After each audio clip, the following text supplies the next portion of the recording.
పని చేయి, నెంబర్ ఇస్తా, నువ్వే కాల్ చేయి.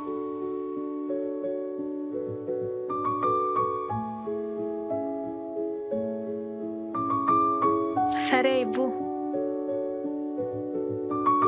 చేద్దామా వద్దా? ఒకసారి కాల్ చేద్దాం.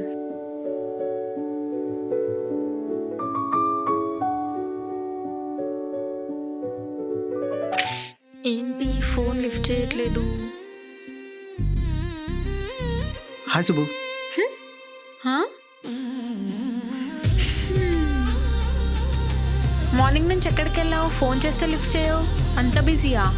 నీకేమన్నా అయ్యిందేమో అని బన్నీ ఎంత టెన్షన్ పడ్డాడో తెలుసా? ఏంటి పని టెన్షన్ పడ్డాడా? వాడు నువ్వు టెన్షన్ పడుతున్నావు అన్నాడు కదా. అంటే నేను కూడా కొంచెం టెన్షన్ పడ్డాననుకో. అయినా అది కాదు, నువ్వు మార్నింగ్ నుంచి ఎక్కడికి వెళ్ళావు అది చెప్పు ముందు.